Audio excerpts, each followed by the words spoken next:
Workout दिखाना नहीं है। यूट्यूब पे मिलियंस ऑफ वीडियोज़ हैं जिनके अंदर वर्कआउट लोग कर रहे हैं, लोग अच्छे वेल बिल्ड हैं, कितने कितने अच्छे फिटनेस मॉडल हैं जो इस चीज़ों को बना रहे हैं, लेकिन जो चीज़ लैग करती है वो यही है कि आप इन्फॉर्मेशन नहीं बताते। वो मेरे दुश्मन हमेशा मुझसे पूछते हैं कि तुझ में ऐसा क्या है कि तेरा इतना चर्चा है। मैंने भी कह तो वेलकम बैक गाइस। आज हमारा ट्रांसफॉर्मेशन सीरीज़ की दूसरा एपिसोड है। पहले सीरीज़ के अंदर हमने बाइसेप और उसके साथ ट्राइसेप पुशअप लगाए थे एज ए सुपर सेट, ठीक है। और आज का जो हमारा वर्कआउट सेशन है वो होगा चेस्ट के बारे में। और क्योंकि आज हम चेस्ट को ट्रेन करेंगे, उसके साथ एंटागोनिस्टिक मसल इस्तेमाल करेंगे, वो है बैक। क्योंकि मैंने आपको बताया था हम अपनी सीरीज़ के हर वर्कआउट में एक एंटागोनिस्टिक मसल या उसके साथ कोई और मसल अटैच करेंगे जो उसके साथ सेकेंडरी तौर पे यूज़ हो, ताकि हम अपने वर्कआउट के टाइम को स्क्वीज़ कर सकें, ज़्यादा टाइम वेस्ट ना करें, ताकि जैसे 2-2 घंटे हमें ना करनी पड़े, 15 से 25 मिनट के अंदर अपना वर्कआउट ख़त्म करें और हम एक प्रो लेवल की पंपिंग और वो रिजल्ट्स अचीव कर सकें, ठीक है। तो मैंने लास्ट टाइम भी बताया था कि वार्म अप सबसे पहले बहुत ज़्यादा ज़रूरी है, ठीक है। तो स्टार्ट करते हैं वार्म अप के साथ। आप रेजिस्टेंट बैंड, जैसे लास्ट टाइम मैंने बताया था कि रेजिस्टेंट बैंड इसके अंदर होना चाहिए, ठीक है। इसका एक ये फ़ायदा है कि आप इसको कहीं भी कैरी कर सकते हैं, इससे कि बहुत सी एक्सरसाइजेज आप कर सकते हैं, ठीक है। आप डंबल भी ले सकते हैं अगर आप जिम के अंदर हैं, अगर नहीं है आप घर में वर्कआउट करें, कहीं भी करें। ये रेजिस्टेंट बैंड, मैं रेजिस्टेंट बैंड से स्टार्ट करूंगा, ठीक है। आप वही एक्सरसाइजेज आप डंबल से भी कर सकते हैं, ठीक है। तो हम वार्म अप के साथ स्टार्ट करते हैं। सबसे पहले हम वही मैंने लास्ट टाइम बताया था कि सबसे पहले अपने शोल्डर और अपने रोटेटर कफ के मसल्स को आपने इंगेज करना है, उनको अच्छे से वार्म अप करना है। इसमें आपके ये जो आइसोमेट्रिक एक्सरसाइज मैं बताने लगा हूँ, इसमें दरमियान में आइसोमेट्रिक करेंगे। आइसोमेट्रिक वो एक्सरसाइजें होती हैं जिसमें हम बॉडी को होल्ड करते हैं, मसल को टेंशन में रखते हैं, जिसमें प्लैंक्स वगैरह काफ़ी एक्सरसाइजेज आती हैं। तो मैं स्टार्ट करूँगा जिसमें हम दरमियान में आइसोमेट्रिक एक्सरसाइज भी करेंगे और साथ में रेप्स भी लगाएंगे। 5 मिनट का warm up would be enough होगा। और हम लेट्स स्टार्ट।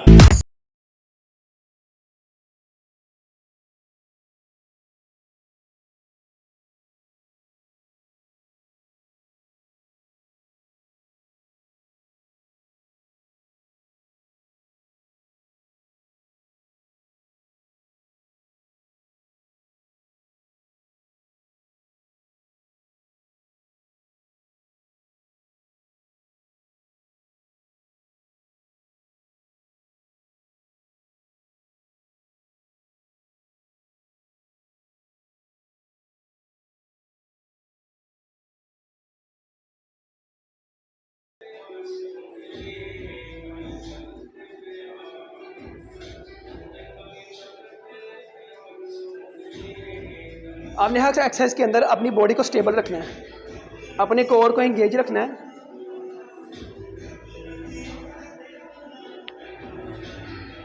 और ऊपर जाना जब स्टे करना है लाइट सा, वह हमारा वार्म अप है, ताकि हमारे मसल और कोर अच्छे से वार्म अप हो जाए। ये मेरा एंगल देखें, बिल्कुल स्ट्रेट है।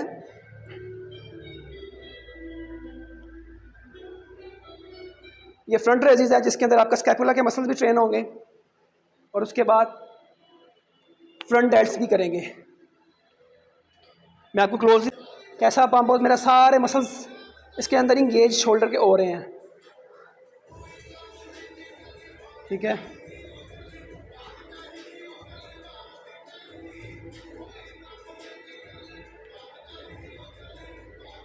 हम रेजिस्टेंस बैंड को पुल करेंगे और स्टे करेंगे। ये है आइसोमेट्रिक एक्सरसाइजेस जिसके अंदर हम स्टे करते हैं, अंडर टेंशन रखते हैं मसल के अंदर, ताकि हमारी बॉडी इंगेज हो सके, मसल्स इंगेज हो सके। इसमें हम पोस्टीरियर पार्ट शोल्डर का इंगेज कर रहे हैं, ठीक है, जिससे हमें मदद मिलेगी शोल्डर की पावर को इंगेज करने में। 3 सेट्स लगाएंगे हम ऐसे।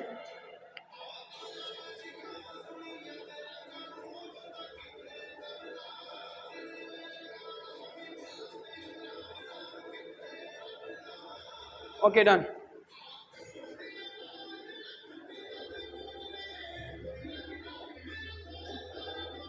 सेम 10 टाइम्स हम ग्राउंड को टच करेंगे, जैसे लास्ट वीडियो में हमने किया था। उसमें सारी टर्मिनोलॉजी मैंने बताई थी कि एंगल क्या होगा ज़मीन को टच करने का, कमर का एंगल क्या होगा, बॉडी को किस एंगल पे रखना है और आप कैसे इंजरीज से बच सकते हैं।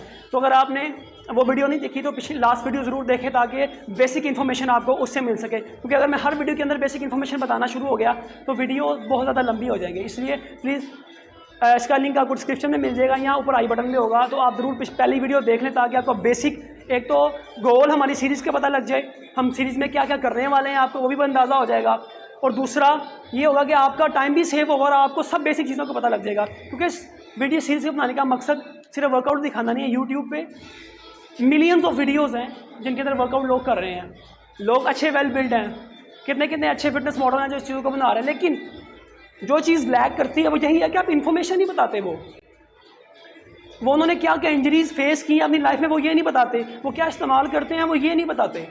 ये सीरीज़ स्टार्ट करने का मकसद ये आपको एक एक एंगल, एक नॉर्मल बंदे को जिसको वो जिम गोवर नहीं है, उसको एजुकेशन नहीं है फिटनेस की, ये सीरीज़ उसके लिए बनाई है। और जो इवन के फिटनेस एथलीट हैं एक अच्छे लेवल पे हैं, हम इसमें एडवांस चीज़ें, एडवांस रिसर्चेज भी मैं इसके अंदर शेयर करता हूँ और करता रहूँगा ताकि एक एडवांस एथलीट भी इसको सीख के बहुत सी टर्मिनोलॉजी कम से कम अपने क्लाइंट्स को अच्छा गाइड कर सके और अपने ऊपर भी अप्लाई कर सके। और मे भी हो सकता है वो किसी मुश्किल में हो और इसी वजह से वो इस चीज़ से गो थ्रू हो जाए। इससे गो थ्रू होने से उसको ये फ़ायदा होगा कि उसकी बॉडी अच्छी वेल बिल्ड होगी और वो काफ़ी इंजरी से बच सकता है। जैसे मैंने लास्ट वीडियो के अंदर अपनी बैक इंजरी का जिक्र किया था, ठीक है, तो प्लीज़ लास्ट वीडियो पहली वीडियो ज़रूर देखें। अब स्टार्ट करते हैं। हमारा वार्म अप हो रहा था, 2 एक्सरसाइज हमने वार्म अप की कर ली थी। रोटेटर कफ के मसल को हमने वार्म अप अच्छे से कर लिया है ताकि, क्योंकि मैंने पहले बताया कि मैं रोटेटर कफ में इंजरी है स्पोर्ट्स के दौरान हो गई थी, ठीक है, तो इसलिए मैं सबसे पहले अपने रोटेटर कफ को वार्म अप करता हूँ ताकि ब्लड अच्छे से सर्कुलेट हो जाए और मुझे एक हैवी लिफ्ट करने में कोई प्रॉब्लम ना हो। तो दूसरी चीज़ सबसे इम्पोर्टेंट वो हमने बैक को अपने करना है, वार्म अप करना है ताकि हमारा नर्वस सिस्टम भी एंगेज हो जाए इसके अंदर अच्छे।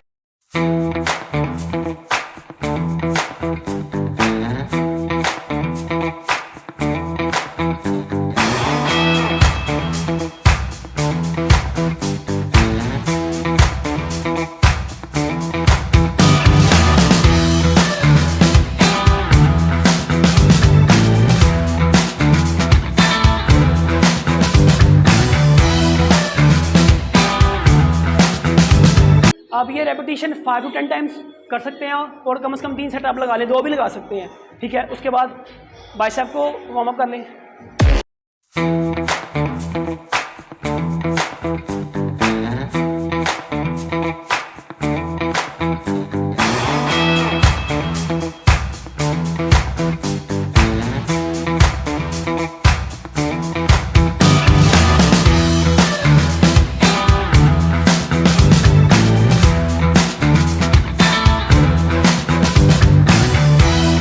ट्राइसेप में आप किक बैक्स कर सकते हैं, है तो ये एक एडवांस किस्म की एक्सरसाइज है। अगर आपसे होता है ठीक से कोई बात नहीं, मैं इसीलिए बता रहा क्योंकि वार्म अप में हमने कौन सा कोई वेट उठाना है जिससे आप गलत फॉर्म लगाएंगे, ठीक है। आप इसको किक बैक्स कर सकते हैं। आप देख सकते हैं कि मेरा मसल स्ट्रेच हो रहा होगा, ऐसी किक बैक्स करनी है आपने ताकि आपका ट्राइसेप इंगेज हो जाए। ट्राइसेप के दोनों हेड्स, हालांकि ये लॉन्ग हेड की एक्सरसाइज है लेकिन इससे आपका जो शॉर्ट हेड है वो भी यूज़ होगा, ठीक है।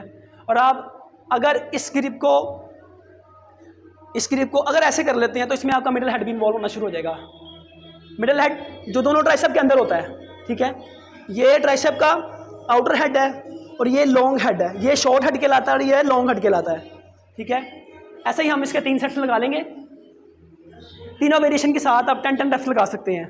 जैसे टेनिस के लगा लिए, फिर हैंड मूवमेंट चेंज करेंगे, ये लगा लें 3, फिर हैंड मूवमेंट उसकी चेंज करके आप दोबारा ये वाला सेट लगाएं ताकि आपकी बॉडी अच्छे से इंगेज हो जाए।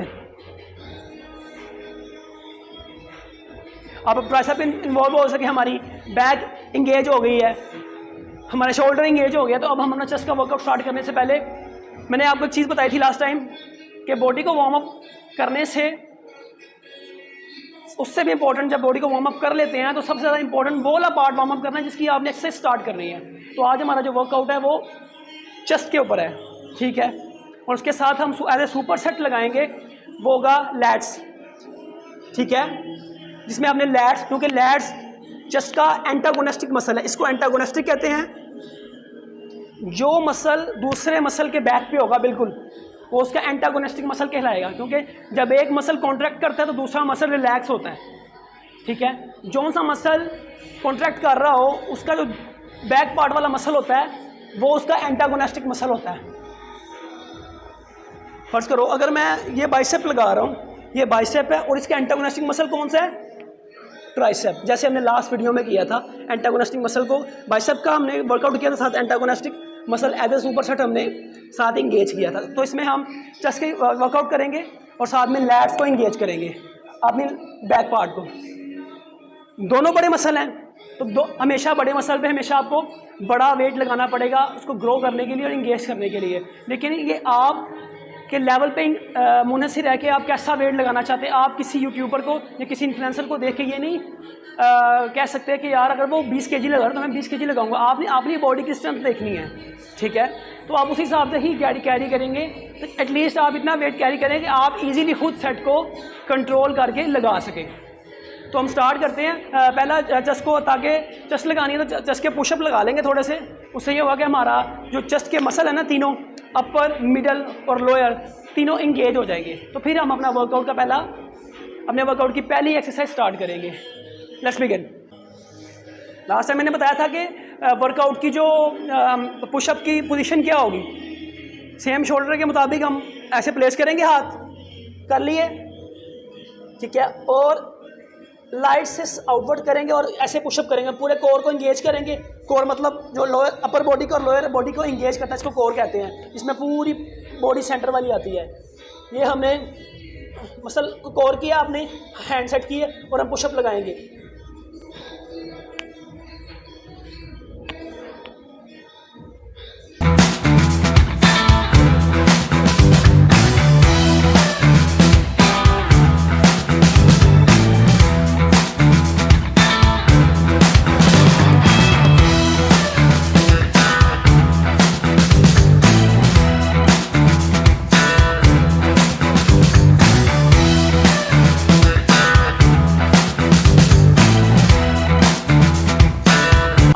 जितने मर्जी लगा सकते हैं, जितनी आपकी स्ट्रेंथ है, जितना आपका स्टेमिना है, ठीक है, ताकि आपके चेस्ट के जो तीनों पार्ट्स हैं वो अच्छे से इंगेज होते हैं एक बड़ा वर्कआउट करने से पहले, ठीक है। तो आप 3 सेट इस पुशअप के लगाएंगे, जो मैंने पुशअप आपको बताया है कैसे लगाने हैं, इनके 3 सेट लगाएंगे आप। ये पुशअप लगाने के बाद हम पहली एक्सरसाइज अपनी स्टार्ट करेंगे। तो पहली एक्सरसाइज स्टार्ट करते हैं। एक्सरसाइज होगी वो हो गया इंक्लाइंड बेंच प्रेस। मैं इंक्लाइंड क्यों लगा रहा हूँ, स्ट्रेट बेंच क्यों नहीं लगा रहा? इसकी वजह ये है कि जो स्ट्रेट बेंच है उसके अंदर आपके जो अपर बैक होता है, ये वाला पार्ट जो अपर पार्ट होता है, इसके अंदर एक्टिवेशन नहीं आती इतनी ज़्यादा। तो रिसर्चेस इसको प्रूव करती हैं कि जो इंक्लाइंड बेंच है उसके ज़्यादा बेनिफिट्स है बनिस्बत स्ट्रेट बेंच के, ठीक है। और मैं आपको एक और चीज़ बताना चाहता हूँ कि मैं ये बारबल क्यों नहीं इस्तेमाल कर रहा बेंच प्रेस में। बारबल आपने देखा होगा, हर बॉडी बिल्डर, हर फिटनेस एथलीट जब भी आपको मिलेगा वो बेंच प्रेस में बारबल यूज़ करेंगे ज़्यादा से ज़्यादा। सबसे पहला सेट उनका ये होगा। मैं आपको एक बात बताना चाहता हूँ कि आज तक रिसर्चेस साबित कर चुकी हैं कई बार, और आपको हर एथलीट को इंजरी ज़रूर हुई है इस बारबल से। क्योंकि जब आप बारबल लगाते हैं, पहली बात तो ये है, हर बंदा एडवांस नहीं होता, हर बंदा एक एथलीट इंटरनेशनल एथलीट नहीं होता। जब आप बारबल लगाते हैं आप कभी भी इसको 100% एक्यूरेट बैलेंस नहीं कर सकते। वो तो किसी भी एक्सरसाइज को नहीं कर सकते, लेकिन इस एटलीस्ट बारबल को, क्योंकि कुछ लोगों के बॉडी के अंदर प्रॉब्लम होती है, कुछ के अंदर स्ट्रेंथ नहीं होती। लेकिन जब वो इसको लगाते हैं, बारबल को लगाते हैं, तो यहाँ तो बारबल की फॉर्म तो वो गलत लगाते रहते हैं। हम इसको डिस्कस ज़रूर करेंगे कि बारबल का असल में एंगल होना क्या चाहिए। लेकिन बारबल से आप 80% तक अपनी बॉडी को इंजरी देने के काबिल हो जाते हैं रोटेटर कफ की। जब आप इसको ऐसे लगाते हैं तो ये देखें, शोल्डर जो है मेरा, फ्रंट वाला शोल्डर ही अंदर को रोटेट होता है। और लोग लगाते हैं इसको, जब ऐसे लगाते हैं तो ये फॉर्म ऐसे ही गलत होती है। तो ये रोटेटर अंदर की तरफ मूव होता है और आपका टेंडन या आपका लिगामेंट डैमेज हो सकता है, ठीक है। तो इसलिए मैं अपनी पूरी लाइफ में बारबल ना होने के बराबर इस्तेमाल की है। और मेरी इसके बगैर भी आप देख रहे हैं, हम इसके बगैर इस पूरी सीरीज़ के अंदर कि इसके बगैर लोग बना सकती हैं बॉडी या नहीं, या जस्ट डेवलप हो सकती है। मैं आपको इसके बगैर बना कर दिखाऊंगा कि ये सब मिथ हैं कि एक्सरसाइजेज में आप वेरिएशन ला सकते हैं। आप जितनी वेरिएशन लाएंगे आपकी बॉडी उसको तो ज़्यादा इंगेज करेगी, चीज़ों को न्यू चीज़ें सीखेंगी, आपके न्यूरल कनेक्शन न्यू बनेंगे और आपकी बॉडी जल्दी ग्रो करेगी बनस्बत वही कन्वेंशन एक्सरसाइज जो आप पिछले 50 सालों से सीखते आ रहे हैं। ठीक है, तो मैं इसके अंदर डंबल को यूज़ करूँगा क्योंकि डंबल बारबल का निस्बत एक तो सेम है, इसके अंदर इंजरी नहीं होगी आपको। अपने वेट के मुताबिक आप इसको चूज़ कर सकते हैं, क्योंकि मैं आपको एज ए टीचिंग पर्पस आपको बता रहा हूँ। तो मैंने इसमें 10 kg के डंबल लिए हैं। मैं आपको इसके अंदर पूरा एंगल बताऊँगा कि इसको लगाना कैसे है।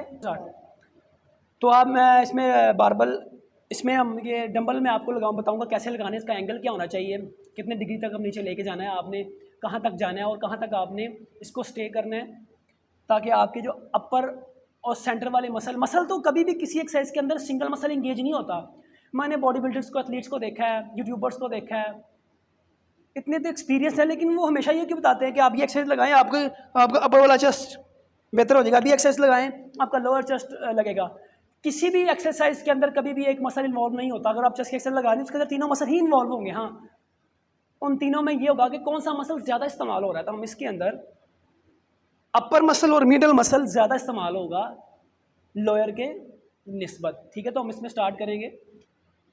हम इसके अंदर पहली एक्सरसाइज के अंदर आपने कमर के अंदर खम बना के रखना है, चेस्ट को अप रखना है।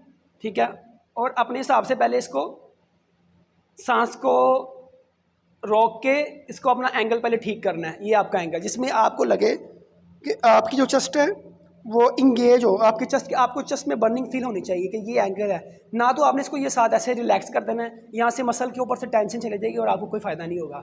ठीक है, उसके बाद आपने इसको लूज़ नहीं करना, आपने इसको हल्का सा बाहर रख के हल्का सा टिल्ट रखना है ऐसे। जब इसको ऐसे रखेंगे तो चेस्ट पे पंपिंग आएगी। ठीक है, जब चेस्ट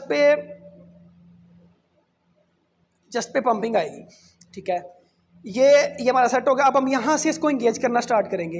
एल्बो हमारे इन्वर्ट होंगे और बिल्कुल स्लोली हमने नीचे जाना है।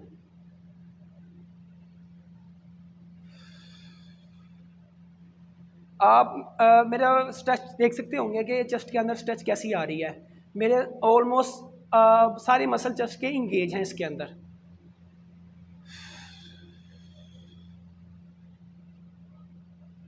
जब मैं ऊपर आता हूँ फिर भी मेरे मसल इंगेज है, जब मैं नीचे जाता हूँ फिर भी मेरे मसल इंगेज है। मतलब कि मैं ज़्यादा वक्त तक अपने मसल को टेंशन में रख सकता हूँ, जिसकी वजह से मेरे जो मसल हैं ज़्यादा बिल्डअप होंगे बनिस्बत उस इंसान के जो नीचे से लगाता है, नीचे से रैप लगाते हुए ऊपर आता है, ऊपर आके ऐसे कर देता है और रिलैक्स हो जाता है। उसकी बॉडी टेंशन से दूर हो गई है, उसका टेंशन सिर्फ उसके रिस्ट पे आ गया और उसके बाजू या शोल्डर पे चला गया, चेस्ट से हट गया। आपने कभी ऐसा नहीं करना। रैप मैटर नहीं करते। मैं हमेशा कहता हूँ आप बॉडी के जो मसल हैं वो अंडर टेंशन कितने वो मैटर करते हैं। तो हमेशा मसल को आप एक रैप लगा सके, लेकिन मसल अंडर टेंशन होना चाहिए, एग्जॉस्ट होना चाहिए, अच्छे से उसे फील होना चाहिए। तो ये हम इस तरह के जितने पॉसिबल हो सके रैप लगाएंगे, क्योंकि रैप मैटर नहीं करते जब तक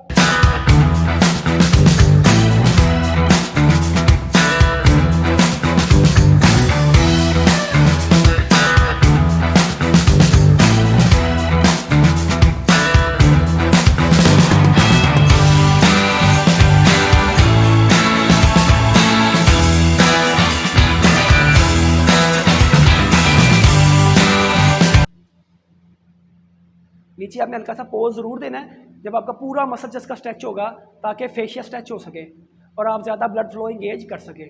जितना ब्लड फ्लो इंगेज होगा, आपका फेशिया के अंदर जितनी ब्रेक डाउन होगी, आपका मसल उतना अच्छा और डेंस बनेगा। ये हमारा पहला सेट। ठीक है, इसके साथ ही मैंने कहा था हम सुपर सेट करेंगे। ठीक है, एंटागोनिस्टिक मसल का लैट्स का। ठीक है, तो हम इसके साथ पुल डाउन मशीन लगाएंगे लैट्स के लिए एज ए सुपर सेट। उसके अंदर आप अपनी मर्ज़ी से वेट रख सकते हैं जो आपको इजी लगे, ताकि एटलीस्ट हम उसके अंदर आप 30 सेकंड अपने मसल को अंडर टेंशन रख सकें। आप नोटिस करें कि मैंने इसको एज ए हुक पोजीशन में क्यों रखा है। हमेशा जब भी आप एक्सरसाइज करें, जैसे बारबल पे लगाते हैं तो यहाँ कोई मशीन को होल्ड कर, जैसे मैं पुल डाउन में आपको बताना चाह रहा हूँ कि आपके अंदर ये रिस्ट आपकी स्ट्रेट होगी। जब आप इसको पकड़ लेंगे ना तो आपकी बॉडी यहाँ से अंदर को इंगेज हो जाएगी। मतलब कि ये रिस्ट आपके अंदर, आप इसे अच्छी कॉन्ट्रैक्शन नहीं कर पाएंगे, लेकिन जैसे ही आप थंब को पीछे लेके जाएंगे आपकी बॉडी का मसल स्ट्रक्चर थोड़ा सा चेंज हो जाएगा, जिससे आप ज़्यादा कॉन्ट्रैक्शन कर पाएंगे। इसलिए मैं आपको प्रेफर करूँगा आप ट्राई करके देखिएगा कि ऐसे पकड़ने के बजाय ग्रिप से आप इसको हुक बना के पकड़ें, तो स्ट्रक्चर और एंगल आपका बिल्कुल ज़बरदस्त आएगा। ये हमने इसको ऐसे ग्रिप करना है, ठीक है, और हम ये बैठ गए क्योंकि हमारा सुपर सेट है, तो हम इसमें जितने हो सके हमसे लगेंगे। वेट आपकी चॉइस के मुताबिक हो सकता है, मैं इसमें अपनी स्ट्रेंथ के मुताबिक लगा रहा हूँ, इसमें आप अपनी स्ट्रेंथ के मुताबिक लगा सकते हैं। तो लेट्स स्टार्ट, देखते हैं हम कितने लगा सकते हैं। हम ज़्यादा से ज़्यादा टाइम रैप काउंट नहीं करेंगे, बस टाइम इंगेज कर कब तक हम एग्जॉस्ट हो सकते हैं। 1 आप जस्ट इसमें पीछे फॉल करके रखेंगे और उसके बाद उसको इंगेज करेंगे, जस्ट उठा के रखेंगे जैसे हमने बेंच प्रेस में उठाई थी, ताकि पिछला हमारा कोर इंगेज हो सके। और कभी भी पुल डाउन के अंदर अपने पूरे एल्बो ऐसे करके अपने एल्बो पूरे स्ट्रेट ओपन नहीं करने, हम होगा नहीं, ताकि हमारे लैट्स, जिसको हम पंजाबी में पर कहते हैं अपने बॉडी के, वो इंगेज हो सके। तो ये हम ऐसे स्क्वीज करेंगे और ऐसे आराम से इसको रिलैक्स करेंगे ताकि बॉडी के अंदर कॉन्ट्रैक्शन आ सके। कॉन्ट्रैक्शन और रिलैक्सेशन अच्छी किया, रिलैक्सेशन पोजीशन में है, ये कॉन्ट्रैक्शन है। इसमें हम तीनों लैट्स को, तीनों पार्ट्स, लैट्स के भी 3 पार्ट्स होते हैं, उसको इंगेज कर रहे हैं, लेकिन सबसे ज़्यादा जो उसको इंगेज करेगा वो हमारे सबसे अपर वाले पार्ट है, सबसे ऊपर वाले पार्ट को।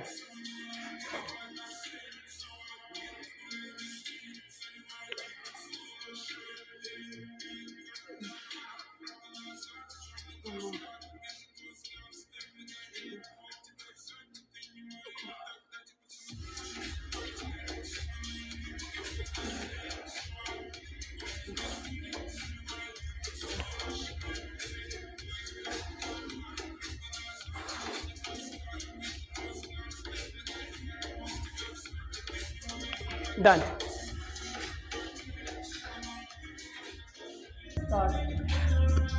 अब ने हम सुपर सेट करके आ गए हैं, अपना पुल डाउन हमने कंप्लीट किया है। उसके बाद अब हम करने लगे हैं अपना second set inclined bench press का। इसमें हम डंबल यूज़ कर रहे थे, ठीक है। मैंने इसके अंदर 10 kg इंक्रीज़ किया है। आप अपने के मुताबिक अपने हर सेट के बाद दूसरा सेट होगा, ठीक है, उसमें अपना वेट इंक्रीज़ करेंगे जिससे हम प्रोग्रेसिव ओवरलोड कर सकें।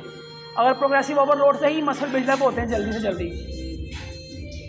और भी टेक्निक्स है, लेकिन ये उनमें से एक टेक्निक है, ठीक है। हम सेम फॉर्म के साथ एक्सरसाइज करेंगे क्योंकि अब वो वेट ज़्यादा है। जैसे वेट बढ़ता जाएगा हमें केयरफुल होना पड़ेगा इसके अंदर, इसको इंगेज करने में हम सेट के अंदर कोई गलती नहीं कर सकते। Let's start again. हम जितने हमसे रैप हिट होंगे हम करेंगे, ज़्यादा से ज़्यादा टाइम इंगेज करने की कोशिश करेंगे। ऊपर से नीचे कम स्लो आएंगे, मतलब नेगेटिव हम स्लो लगाएंगे। और आप जैसे मर्जी जा सकते हैं।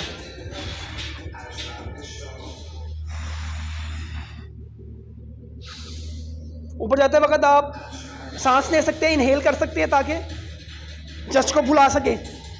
और नीचे आते वक्त आप स्लो स्लो सांस निकाली जाए और उसको मसल वाला टेंशन रखने के लिए आप आते जाएं।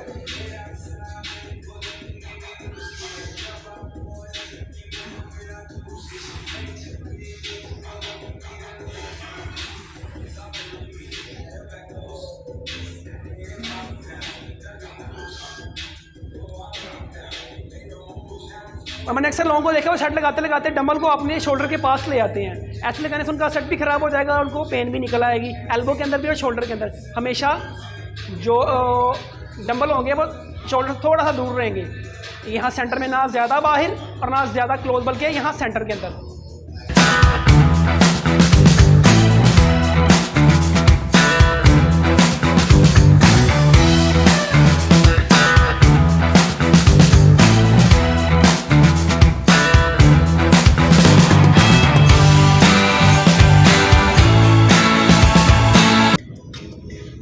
चेस्ट के बाद सुपर सेट लगाने लगे एंटागोनिस्टिक मसल को अपने। ये हमारा दूसरा सेट है, इसमें भी हम जितने हो सके उतने पॉसिबल ही लगाएंगे।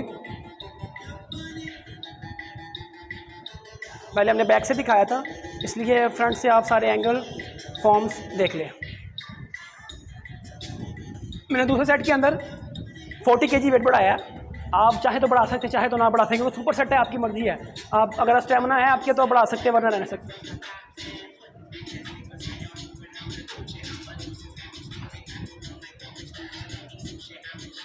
मसल को फील करना है आपने। आप मेरे लैट्स को देखें कैसे आउट हो रहे हैं, लाइक अ विंग्स। और एल्बो को ओपन नहीं करना, जितने में ओपन करना सिर्फ इतने ही करना है, और चेस्ट को एक ही जगह पे लॉक रखना है।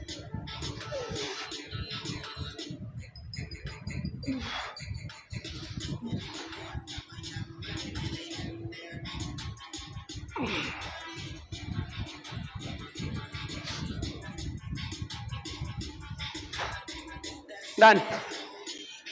ओके,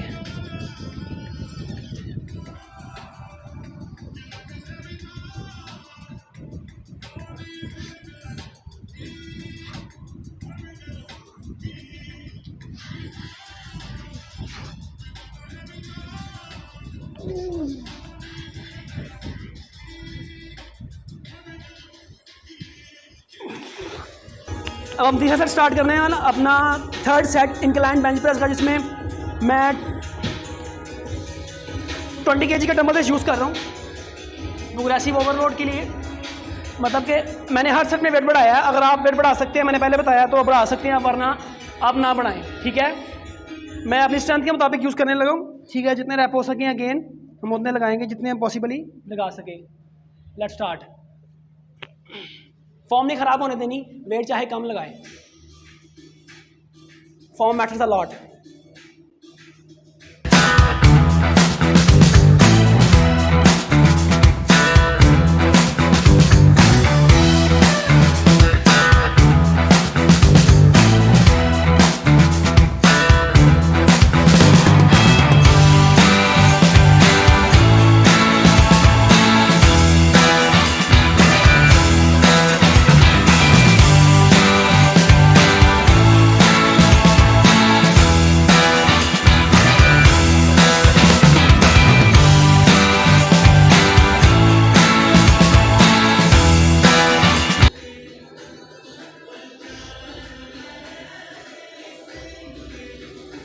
ओके,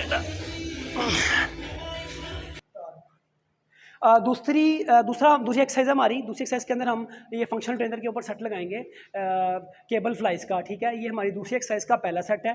पहली एक्सरसाइज के अंदर हमने 3 सेट इंक्लाइन के लगाए हैं, इंक्लाइन डंबल्स के। उसके साथ हमने सुपर सेट के तौर पे पुल डाउन लगाए थे 3 सेट। ठीक है, आपने दोनों 3-3 लगाने हैं। उसके बाद मैंने क्योंकि 2 लगाए हैं, तो मैंने वीडियो को शॉर्ट करने के लिए आपको बता रहा हूँ, आपने उसके भी 3 ही लगाने हैं सुपर सेट बगैर रेस्ट के। यहाँ पर इंक्लाइन प्रेस डंबल लगाएंगे, साथ ही आप उसके ऊपर जाएंगे पुल डाउन मशीन के ऊपर, तो आप वहाँ पे पुल डाउन कर दें। उसके बाद आप 15 से 20 या 30 सेकंड मोस्टली आप रेस्ट ले सकते हैं, इससे ज़्यादा नहीं आपने रेस्ट लेना। ठीक है, अब हम पहली एक्सरसाइज का पहला सेट लगाने लगे। हमने इसके भी 3 सेट ही लगाने हैं, और इसके साथ जो हम एज ए सुपर सेट लगाएंगे वो होंगे चिनअप्स। क्योंकि एग्जॉस्ट हो चुके होंगे तो कभी फ्री बॉडी चिनअप आपसे नहीं लगेंगे, इसलिए हम चिनअप मशीन के ऊपर चिनअप लगाएंगे इसके सुपर सेट के साथ। मतलब लगाते साथ ही हम बगैर रेस्ट के चिनअप मशीन पर जाएंगे। पहले सेट हम इसका लगाएंगे। पहला सेट है क्योंकि वार्म अप सेट होता है, मैंने आपको बताया जब भी पहला सेट किसी एक्सरसाइज का लगाना है तो उसमें कम वेट होगा और रैप ज़्यादा से ज़्यादा होंगे। ठीक है, तो मैं चलिए स्टार्ट, लेट्स गो। मैं इसके साथ मैं इसमें ओके, सबसे पहले हम इसके अंदर अपनी मशीन का सेंटर फाइंड करेंगे।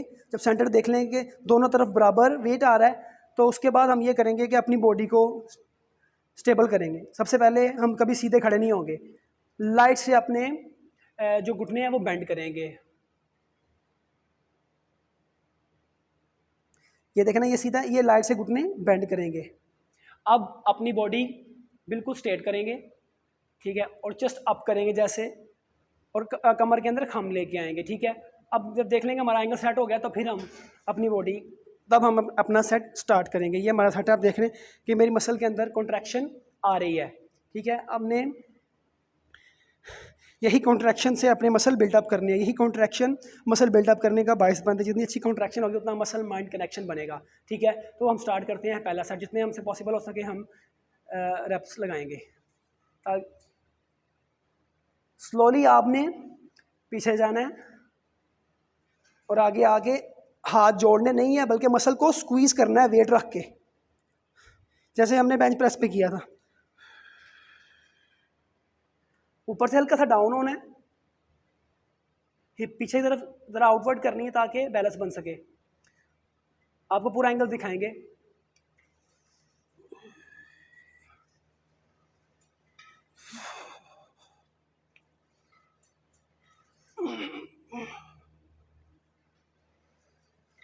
अब मैं आपको मेरे फाइबर नज़र आ रहे होंगे।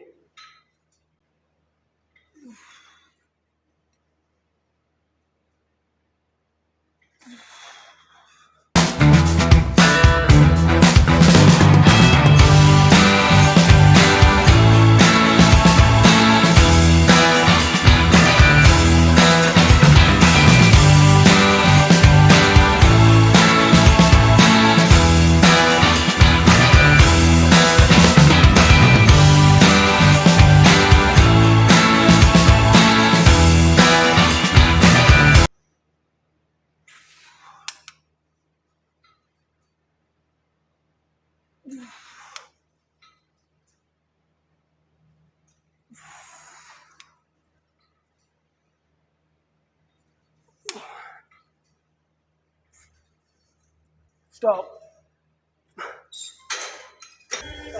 केबल फ्लाइज का हमारा पहला सेट हो गया। उसके अंदर सुपर सेट के साथ जो सुपर सेट में हमने लगाना है वो है चिन अप मशीन। अगर तो आपका स्ट्रेंथ है, आप बॉडी वेट चिन अप लगा सकते हैं, देन वेल एंड गुड। अगर नहीं लगा सकते तो आप चिन अप मशीन को यूज़ करेंगे एज ए सुपर सेट जितने आपसे लगेंगे, ठीक है। तो मैं सुपर सेट के तौर पे चिन अप लगाने लगा हूँ। देखिए कैसे लगानी है। कैसे, हमारे पास यहाँ पे 1 2 3 4 और 5 ग्रिप्स है। 5 ग्रिप्स का मतलब जितनी वेरिएशन ग्रिप्स के अंदर होगी उतना ज़्यादा मसल चेंज होंगे और इंगेज होंगे, ठीक है। तो आप कोई भी चूज़ कर लें। अगर आप 3 सुपर सेट हम सेट लगाएंगे और तीनों में आप चेंज करके लगा लें तो ज़्यादा बेनिफिट होगा आपको। जैसे कि मैं ये आउटपुट वाली चूज़ कर रहा हूँ, ठीक है। Let's start. आपने इसमें भी चेस्ट अप रखनी है और बैक को कॉन्ट्रैक्शन देनी है। ऐसे बिल्कुल स्ट्रेट नहीं लगाना, ऐसे करके ढीला नहीं छोड़ना, फ़ौरन से नीचे नहीं आना, और ना ही ऐसे सीधे सीधे लगानी है। इससे आप अपने हाथों का ज़्यादा जोर लगाएंगे, आपके लैट्स इंगेज नहीं होंगे। आपने चेस्ट अप रखनी है और बैक को इंगेज रखना है ऐसे, और स्लोली नीचे आना है।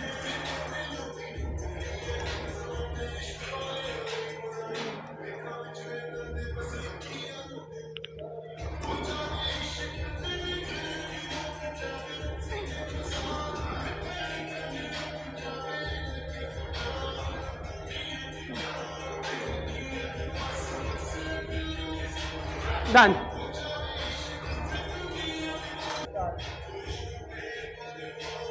सुपर सेट लगाने के बाद आप 15 से 20 सेकंड से 30 सेकंड तक रेस्ट लेंगे। उसके बाद हम दूसरा सेट केबल फ्लाइज का स्टार्ट करेंगे। आपने 3 लगाने हैं, मैं 2 करके लगा के दिखा रहा हूँ। ये एक्सरसाइज बेसिकली मैंने आपको बताया था कि ये चेस्ट का नीचे वाला पार्ट, जब हम इसको ऐसे स्क्वीज करते हैं तो आप देख रहे हैं कि ये नीचे वाला पार्ट हार्ड हुआ है, ठीक है। बनिस्पत ऊपर वाले दोनों पार्ट्स सॉफ्ट हैं, नीचे वाला ज़्यादा हार्ड है। मतलब पूरे चेस्ट इंगेज होगी लेकिन नीचे वाला पार्ट ज़्यादा इंगेज होगा, ठीक है। तो इसलिए मैंने कॉन्ट्रैक्शन करने का लास्ट पे कहा है कि आपने बहुत रिलैक्स नहीं करने, इनको ऐसे चेस्ट उठा के स्क्वीज़ करना है, ठीक है। हम दूसरा सेट लगाएंगे। दूसरे सेट में मैंने अपना वेट बढ़ाया है, आप वेट बढ़ाना चाहें तो बढ़ा सकते हैं, ठीक है। Then let's start. ऐसा ही होगा कि जैसे हमने इंक्लाइन लगाया, इंक्लाइन के साथ ये लगाए हैं, इससे हम पूरी चेस्ट को इंगेज कर रहे हैं। हर मसल अच्छे से इंगेज हो रहा है और अच्छे से हम पंपिंग दे रहे हैं, हम फैशिया को स्ट्रेच कर रहे हैं, पॉजेस ले रहे हैं दरमियान के अंदर, मसल में टेंशन इंगेज कर रहे हैं। और दूसरों की तरह जो रेप्स काउंट करते हैं, उन प्रोग्रेसिव ओवरलोड नहीं करते, सुपर सेट नहीं लगाते, तो उनका इतना बेनिफिट नहीं होगा। हम सारी चीज़ें वो इन्वॉल्व कर रहे हैं जो रिसर्च बेस हैं, जो साइंस प्रूफ कर चुकी है, जिससे आपकी बॉडी बिल्डअप होगी और हर हाल में होगी। क्योंकि हमारी सीरीज़ का मकसद ये है हर चीज़ रिसर्च बेस्ड हो, और दूसरा हमें रिजल्ट्स मिले। क्योंकि मैंने आपको कहा था मैं फैट से फिटनेस मॉडल की तरफ सिर्फ आपके साथ साथ जर्नी पर चलूँगा, ताकि आपको पता चल सके कि नेचुरली हम कहाँ तक जा सकते हैं। वहाँ भी बताऊँगा जहाँ पे पीटीज की ज़रूरत पड़ेगी, और क्या क्या जिन्होंने स्पोर्ट्स खेलनी है या जिन्होंने इस स्पोर्ट्स के अंदर बॉडी बिल्डिंग के अंदर जाना है, हम उसको भी इस सीरीज़ के अंदर कैरी ऑन करेंगे। आपको क्या क्या चीज़ की ज़रूरत होती है और पॉजेज कैसे करने हैं, हम हर चीज़ को इन्वॉल्व करेंगे। चलिए दूसरा सेट शुरू करते हैं। अगेन वैसे सेम फॉर्म जो मैंने कहा था, आप अपना सेंटर फाइंड करेंगे, बॉडी एंगेज करेंगे।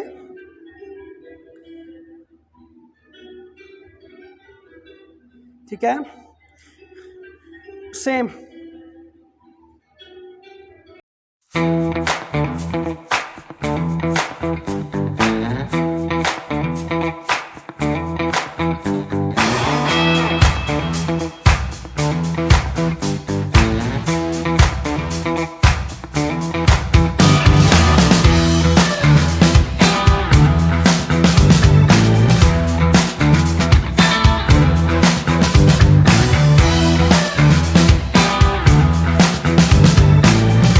आप अपनी मर्जी से सेट अपनी स्टेमिना के मुताबिक लगा सकते हैं।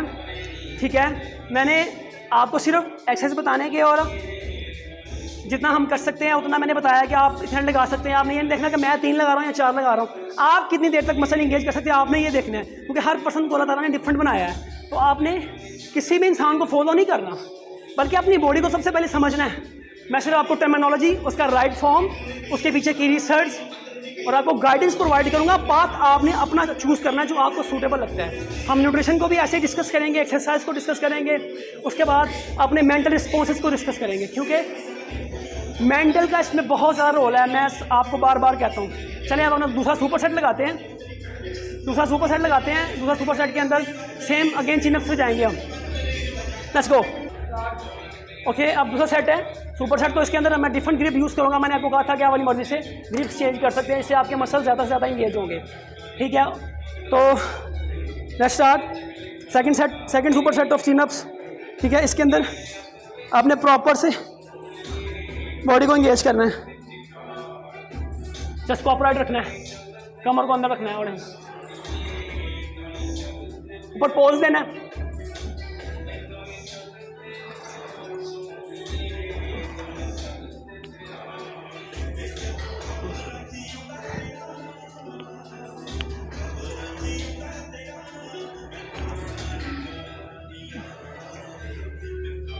डन। हल्का सा और भी दे रहा हूँ कि कोल्ड शावर से आपको ये होगा कि बॉडी के अंदर जितनी इन्फ्लेमेशन होगी वो कोल्ड शावर से ख़त्म हो जाएगी, एटलीस्ट मोर देन 60% तक रिड्यूस हो जाएगी। उससे आपके मसल को रिकवरी अच्छी मिलेगी, मसल जल्दी से रिकवर होंगे और जल्दी बिल्डअप होंगे। आपको सोरनेस मतलब पेन कम होगी, जैसे आप खलियाँ कहते हैं वो भी कम होंगे।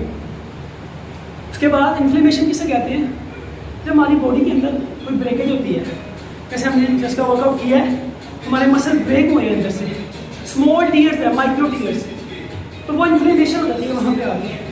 ब्रेन को मैसेज मिलता है कि यहाँ पे कुछ हो गया है, यहाँ पे डेंजर होगा, यहाँ पे कुछ हुआ है, तो वहाँ पे ज़्यादा से ज़्यादा ब्लड जाता है, वो चीज़ स्वेलअप हो जाती है।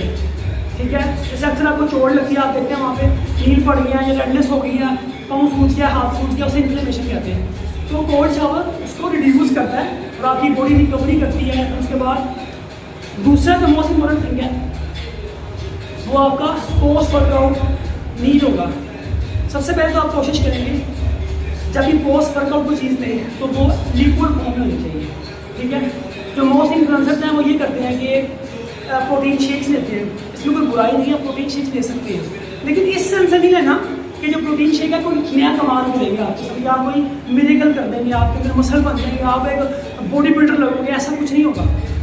प्रोटीन शेक्स के अंदर क्या है, प्रोटीन के अंदर अमीनो एसिड्स ही होते हैं। ठीक है, लेकिन वर्कआउट के फौरन बाद आपको ग्लाइकोजन चाहिए, मतलब कि शुगर चाहिए। आप फ्रूट का जूस पी सकते हैं या वाटर ले सकते हैं जिसके अंदर सारे इलेक्ट्रोलाइट्स हो, जैसे सोडियम हो, पोटेशियम हो, जैसे नमक के अंदर होता है आयोडीन, सोडियम, पोटेशियम नमक के अंदर भी होता है। लेकिन अगर नमक रॉ फॉर्म में हो तो फिर जैसे पिंक सॉल्ट होता है, तो आप मैं आपको नॉर्मल सी ड्रिंक ले सकते हैं। जैसे मैं आपको बताऊँगी, अगर आप एक बॉटल ले लें लीटर की, उसके अंदर आप 2 लेमन डालें विद उसका जो पील है उसके छिलके के समेत। ठीक है, उसके बाद इनको ग्राइंडर के अंदर डालें, उसके बाद इसके अंदर पिंक सॉल्ट डालें। मैंने इस पर वीडियो भी बनाई कि आपने ये ड्रिंक कैसे बनानी है, या इसके बहुत से बेनिफिट्स इसके ऊपर वीडियो आप जरूर देखिए, इसका लिंक होगा नहीं तो आपको मेरे चैनल से मिल ही जाएगा। ठीक है, तो हमने क्या कोशिश करनी है कि इसके अंदर जब पिंक सॉल्ट डालना है, साथ हल्की सी ब्लैक पेपर डालनी है और लेमन डालने हैं, उसको ब्लेंड करना है अच्छे से। हल्का सा उसमें बिटरनेस होगी लेमन के पील की वजह से, लेकिन वो बहुत बेनिफिट होगा। तो आपके सारे ऑलमोस्ट जितने मिनरल्स डिप्लीट हुए होंगे उसको रिप्लेनिश कर देगा, मतलब उसको पूरा कर देगा। ठीक है, अगर आपके पास प्रोटीन शेक्स लेने के पैसे नहीं है, आप आपका बजट अफोर्ड नहीं करता, फिर आपको सस्ता ड्रिंक बताना तो ऑलमोस्ट फ्री होता है, आपको घर में मिल ही जाएगी ये सारी। ठीक है, तो आप ये करेंगे, ब्लेंड करके आपने 1 लीटर की बोतल बना लेनी है और उसको एकदम से नहीं पी जाना, कम से कम 30 मिनट के अंदर आपने उसको स्लोली कंज्यूम करना है, ताकि आपकी बॉडी उस वाटर लेवल को पूरा करे जो आप वर्कआउट के अंदर निकाल चुके हैं। ऑलमोस्ट एक हाई इंटेंसिटी वर्कआउट के अंदर एक इंसान 2 लीटर से 4 लीटर के दरमियान अपना वाटर लॉस कर देता है। इसको हमें पूरा करना है। अगर वाटर का पूरा नहीं करेंगे तो आप 2 महीने खाने आपकी बॉडी में कॉम्प्लिकेशन आएंगे, आपकी स्किन खराब हो जाएगी, आपके हेड्स खराब हो जाएंगे। ठीक है, आपको स्पोर्ट्स आएंगे, आपकी बॉडी ग्रो नहीं करेगी, आपको अंदर हीट प्रोड्यूस हो जाएगी, आपको यूरिन येलो आएगा and so many other disadvantages. ठीक है, तो दूसरी बहुत इंपॉर्टेंट चीज़ आपको बता दी, आप प्रोटीन शेक ले सकते हैं, आप फ्रूट जूस ले सकते हैं, और ये बजट रेसिपी जो मैंने आपको बताई आप ये ले सकते हैं। उसके बाद जब आपका ऑर्डर आने के बाद कंज्यूम होगा तो आपको फ़ौरन खाना खाने की जरूरत नहीं। ये मिथ है कि आप जितनी जल्दी हो सके 1 घंटे के दौरान आपने प्रोटीन लेनी है, ऐसा कुछ नहीं होता। 12 घंटे के बाद, वर्कआउट के 12 घंटे के बाद प्रोटीन का लेवल बॉडी के अंदर पीक पर जाता है। ठीक है, तो हमें आराम से अपनी बॉडी को पाउडर को डिजॉल्व होने देना है 1 घंटे तक। अगर आपको भूख लगती है तो आप ले सकते हैं लाइट सा मील आप खा सकते हैं। न्यूट्रिशन पे पोस्ट वर्कआउट क्या खाना है वो हम इसको वीडियो बना देंगे, लेकिन आप कोशिश करेंगे कि हाई प्रोटीन जैसे एग्स मीट यही ले सकते हैं आप। ठीक है, ये मैंने आपको रिंग बता दी है, और ये 3 चीज़ें आपने मोस्ट इंपॉर्टेंट इसको जेन में रखना है, क्योंकि ये 3 चीज़ें बहुत ज़्यादा जरूरी है और भी है, लेकिन ये मोस्ट इंपॉर्टेंट है, इसको आपने इग्नोर नहीं करना। ठीक है, तो आज का सेशन आपको कैसा लगा आपने कमेंट्स में जरूर बताना है। अगर वीडियो अच्छी लगती है तो लाइक करें, नहीं लगती तो आप इसको बुला दें, इसमें कोई नहीं है। ठीक है, मेरा काम इसमें ये है कि आपको अच्छे तरीके से गाइड करना। मैं जब डेली चीज़ों को सोशल मीडिया पे देखता हूँ कि लोग जो सोशल इन्फ्लुएंसर है, फिटनेस मॉडल है, वो लोगों को गलत गाइड कर रहे हैं कि यार आइडेंटिटीज करनी है, ये सीधे दोनों से आइडेंटिटी बदलती है, ये फूड खा लो आप इससे बॉडी बिल्डर बन जाओगे, ये प्रोटीन्स खा लो आप इससे बॉडी बिल्डर बन जाओगे, ये इंजेक्शन लगा लो इससे ये लगेगा। मुझे ये चीज़ देख के दुख होता है कि हम क्यों इतना ज़्यादा पीछे हैं फिटनेस इंडस्ट्री के अंदर। हमारा पाकिस्तान क्यों इतना पीछे है फिटनेस इंडस्ट्री के अंदर, उसकी वजह यही है कि हमें कुछ लाइक्स और कुछ पैसों के लिए कुछ भी कर देते हैं। ठीक है, मेरा काम है अपनी वीडियोज़ के अंदर हर चीज़ को आहिस्ता आहिस्ता से क्लियर करेंगे और करूँगा मैं। ठीक है, अगर किसी को बुरा लगता है तो मेरा किसी को बुरा लगाने का मकसद नहीं है, या उसका दिल दुखाने का मकसद नहीं है। मैं सिर्फ ये कहना चाहता हूँ कि एज ए सोशल इन्फ्लुएंसर अगर आप लोगों आपको फॉलो करते हैं तो एटलीस्ट प्लीज़ अच्छी वीडियोस बनाएं, रिसर्च बेस्ड वीडियोस बनाएं, ताकि लोगों के काम आए। वो वर्कआउट ऐसे बताएं जिससे वो भी शो करें जिससे आपको इंजरीज हुई हैं। अगर आप बॉडी बनी हुई तो आप उस पास से गुजर के आए हैं, आप लोगों को शो क्यों नहीं करते? लोग रियलिटी डिजर्व करते हैं, तो उनको ज़रूर इस चीज़ के बारे में बताएं। ठीक है, तो मैंने आपको ये हमारा मकसद था जो हम साथ साथ लेके चलेंगे, पूरी सीरीज को ज़रूर फॉलो करें। अच्छा लगता है तो शेयर करें, लाइक करें और मुझे कमेंट में बताएं जो मिस्टेक्स मैं कर रहा हूँ हम इसको इम्प्रूव कर सकें, क्योंकि आहिस्ता आहिस्ता इम्प्रूव करेंगे। ज़्यादा से ज़्यादा research as a researcher, as a nutritionist, as a certified coach और डिफरेंट गेम एथलीट होने के नाते मुझे पता है, मेरा एक्सपीरियंस है, मैं क्लाइंट्स को डिस्कस करता हूँ डेली, उनके साथ डील करता हूँ, मेरे पास पेशेंट्स भी आते हैं।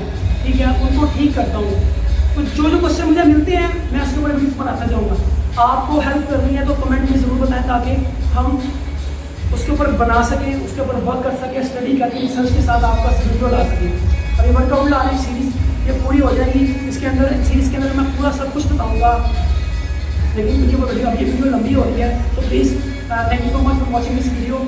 ठीक है, इंशाल्लाह सी यू।